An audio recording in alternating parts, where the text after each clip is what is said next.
টিপটা তোকে ময়না পরিয়েছে? আমি আবার ভাবছিলাম যে তুই মন্দিরে গেলি কখন। মা, আমরা তো ময়নাকে সবাই মিলেই ভুল বুঝে এসেছি। আমি তো বটে। আমি বলি কি মা, তুমি অন্তত আমার জন্য ময়নাকে ভুল বুঝো না।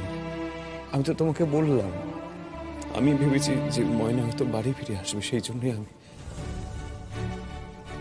কিছু বলো না মা, থাক। মানলাম মানলাম তুই ভুল বুঝেছিলিস, কিন্তু কাল তুই ওকে বলেছিলি আজ আসতে।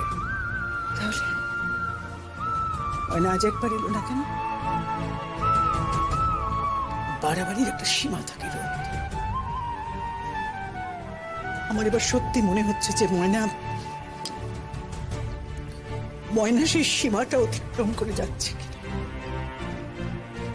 আমি ময়নার জন্য অনেক অনেক লড়েছি সকলের সাথে, কিন্তু আজ আমার মনে হচ্ছে যে আমি জানি না আজকের পরে আমি ময়নার জন্য আর লড়তে পারবো কিনা। কেননা সত্যি তো আমি তো ময়নাকে আর চিনতে পারছি না রোদ। আমার নিজের অবস্থাটা যে কি হচ্ছে আমি কাউকে বোঝাতে পারবো না। আমি না পারছি তোকে কষ্টে থাকতে দেখতে, না পারছি চোখ বন্ধ করে থাকতে।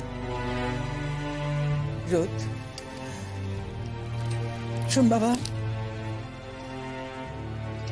আমি তোকে বলছি তোর ঠিক কি করা উচিত তুই সত্যি সত্যি এবার একটু ভেবে দেখ। আর আমারও আমার ছেলেটাকে তার জন্মদিনে যে কাঁদায়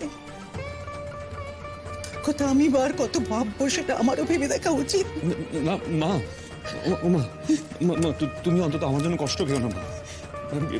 আমি দেখো, আমি কাঁদছি না মা। দেখো, আমি কাঁদছি না মা, আমি একদম ঠিক আছে। জন্মদিন তো এখন অনেক সময় বাকি আছে, তাই না? আমরা ভালো করে জন্মদিন পালন করবো, ঠিক আছে? আমরা খুব ভালো করে জন্মদিন পালন করবো। তুমি আমার জন্য কষ্ট পেও না প্লিজ। প্লিজ ভাই, তুমি